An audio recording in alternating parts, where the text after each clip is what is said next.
Nima qilamiz? Ko'chada turaveramizmi shunaqa? Bilmadim. Opam hech qayerda yo'q-da. Uydagilar bemalol o'tiribdi.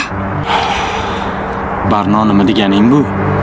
Ularga ham hozir og'ir. Lola kasalxonada bo'lsa, opang oldin ham ketib qolardi, erini rashk qilib, telefonini yoqib qolar. Ko'p-katta odam-ku. Yo'q, yuragim nimagadir g'ash. Opam men bilan aloqaga chiqqan bo'lardi. Menga aytgan bo'lardi, tushunyapsizmi? Sen endi erga tegding. Seni bezovta qilmaydigandirlar.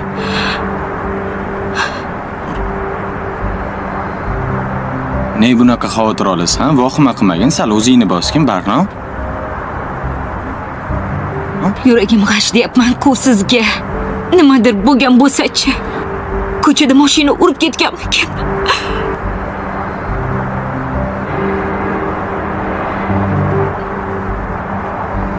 Voy yosh bolamas-ku, opang mashina urib ketib. Ne buncha vohima qilding?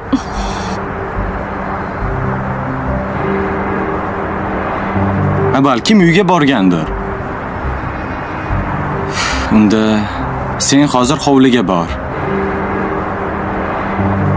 Men domga borib Avuzarni uyga kirgizaman-da. Keyin ishga o'tib, ishlarimni bitiraman, keyin ko'rishamiz kechqurun. Uyga boradilar opang. 3 kun yuvib ketmaydi-ku odam, bolalari bor. Bolalarini o'ylasa kerak, opang.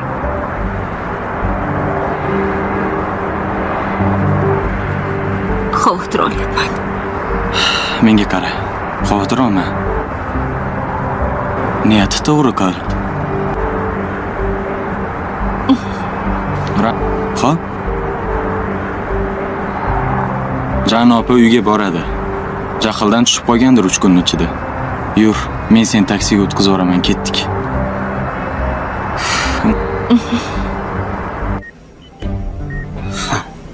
Ustimdan kulgani keldingizmi?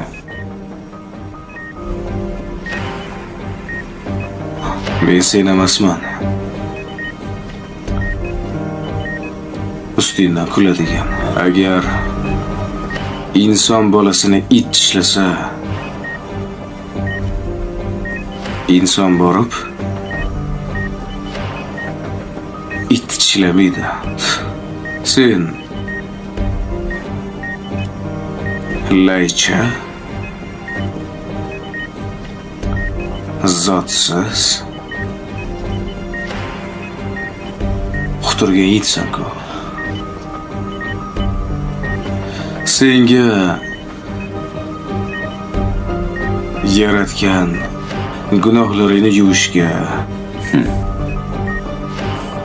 qilgan isqirt ishlaringni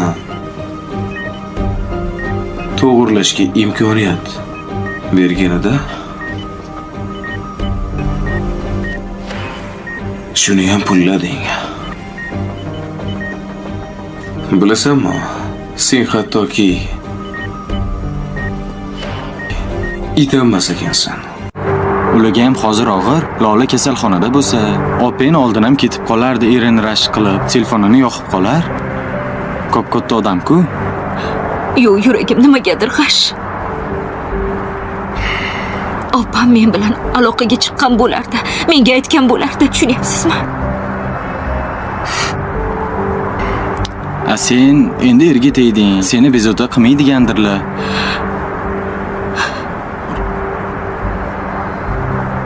Ne bunaqa xavotir olasan? Vohima qilmagin, sal o'zingni bosgin, Barno. Yuragim g'ash deyapman-ku sizga. Nimadir bo'lgan bo'lsa-chi? Ko'chada mashina urib ketganmikan?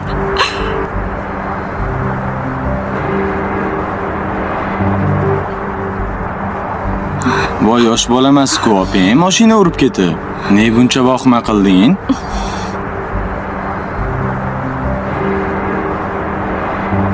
Balkim uyga borgandir. Unda sen hozir hovliga bor. Men domga borib Avuzarni uyga kirgizaman-da. Keyin ishga o'tib, ishlarimni bitiraman, keyin ko'rishamiz kechqurun. Uyga boradilar opang. 3 kun yuvib ketmaydi-ku odam, bolalari bor. Bolalarini o'ylasa kerak, oping.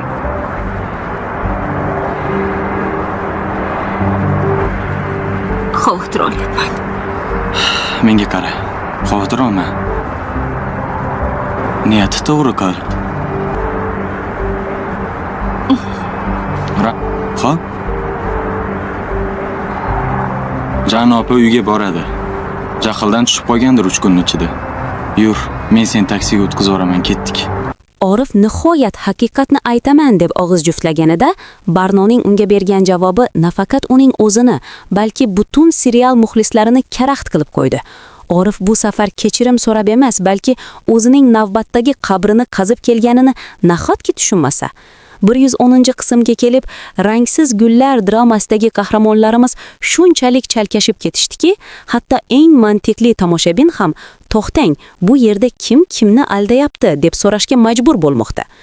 Orif o'zining o'sha soxta pushaymonligi bilan Barnoning poyiga yiqilganida, biz uning ko'zlarida chin dildan afsuslanishni emas, balki qo'lga tushib qolgan firibgarning vahimasini ko'rdik. Nega bu odam har safar vaziyat portlash darajasiga kelganda birdaniga namunali ota va vafodar qiyofasiga kirib oladi? Bu ssenariy allaqachon eskirib bo'lgan, lekin Orif hali ham o'zining bu rangsiz teatriga odamlarni ishontira olaman deb o'ylaydi. Barno esa bu safar uni shunchaki tingladi, lekin bu tinglash rozi bo'lish emas, balki o'lim hukmini eshitayotgan jallodning sovuqqonligi kabi edi. Orif o'zining bu oltin nutqi bilan hammasini tuzatdim deb o'ylayotgan bir paytda Barno allaqachon uning hayotidan butunlay chiqib ketish rejasini imzolab bo'lganini sezmayaptimi? Barnoning Orifga qarab bergan o'sha so'nggi savoli, "Siz o'zingizga ishonasizmi?" degan gap aslida Orifning butun o'tmishini chilparchin qiladigan bomba emasmi? Qaynona Poshshoning 110-qismdagi milliy diplomatiyasi esa har qanday dramadan ham oshib tushdi. U o'z o'g'lining iflosliklarini oilaviy sir deb atab, yana Barnoning yelkasiga sabr tog'ini yuklamoqchi bo'lganida naqadar munofiq bo'lish mumkinligini isbotlab qo'ydi. Nega bizning seriallarimizda oila sha'ni har doim ayolning baxtsizligi evaziga saqlab qolinishi kerak? Qaynona Barnoga qarab, bolalaringni o'yla deganida, nega u Orifga xotiningni o'yla deb ayta olmaydi? Bu qismda biz haqiqiy rangsizlikni aynan mana shu kattalarning gaplarida ko'rdik. Ular o'zlarini aqlli ko'rsatishadi, lekin aslida ular Orifning jinoyatlariga sherik emasmi? Orif esa bu paytda onasining etagiga yashirinib, o'zini himoyasiz boladek ko'rsatishga urinishi sarkazm cho'qqisidir. Uning uy ichida arvohdek aylanib yurishi, xonadagi havoning keskinligi hatto ekrandan ham sezilib turdi. Lazizaning bu o'yindagi roli esa kutilmagan tomonga burildi. U endi shunchaki kuzatuvchi emas, u endi Orifning eng zaif nuqtasiga zarba berishga tayyor turgan o'yinchidir. Sizchi, sizningcha bu oila yana qancha vaqt o'zining bu soxta butunligini saqlab tura oladi? Agar qaynona Barnoning ko'zlaridagi o'sha muzdek qarorni ko'rib turgan bo'lsa, nega u hamon o'lik nikohni tirishtirishga harakat qilib, o'zini ham boshqalarni ham qiynayapti? 110-qismning markaziy sahnasi Barnoning uyining o'rtasida turib, hamma sirlarni dasturxonga to'kib salgani bo'ldi va o'sha lahzada Orifning yuzidagi rang xuddi o'chib borayotgan televizor ekranidek xiralashib ketdi. Bravo Barno. 110 qism davomida yig'ilgan barcha nafrat va og'riq bir soniyada tashqariga chiqdi. Orif o'zining barcha pullari va aloqalari bilan bu vaziyatni yopa olaman deb o'yladi, lekin u bitta narsani unutib qo'ydi. Ayol kishining g'ururi pul bilan o'lchanmasligini. Nega Orif bu qadar karaxt bo'lib qoldi? Chunki u o'zining barcha qurollari Barnoning sovuqqonligi oldida ish bermasligini tushunib yetgandi. Bu qismda rangsiz gullar o'zining asl tikanlarini ko'rsatdi. Oila a'zolarining bir-biriga qaragan nigohlarida nafratdan boshqa hech narsa qolmadi. Orif esa hali ham tushunmovchilik deb pichirlaydi. Bu qanchalik kulgili, shunday emasmi? 110 qism bu yolg'onlar imperiyasining qulashini boshlab bergan nuqtadir. Sizningcha Orifning bu qadar pastga tushishi uning so'nggi bekatimi, yoki u hali ham o'zini qutqarish uchun kimnidir qurbon qilishga tayyormi? Orif o'sha fosh bo'lgan siridan keyin ham Barnoning yuziga qanday qiriq qaray oldi?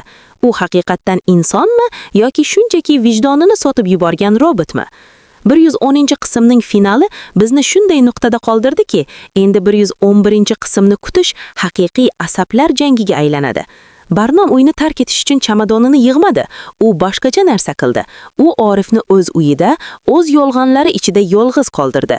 Bu jismoniy ketishdan ko'ra dahshatliroq bo'lgan ruhiy ajrimdir. Orif telefoniga kelgan o'sha so'nggi xabarni o'qiganida nega titrab ketdi? U xabarda nima bor? Yangi bir xiyonatmi yoki uning butun o'tmishini yo'q qiladigan qora hujjatmi? Lazizaning qism oxiridagi sirli tabassumi esa bizga bir narsani anglatadi. O'yin endi boshlanyapti. Orif o'zini bu nishaning kiroli deb o'ylagan edi, lekin u endi o'z qurgan qamoqxona ichidagi mahbusga aylandi.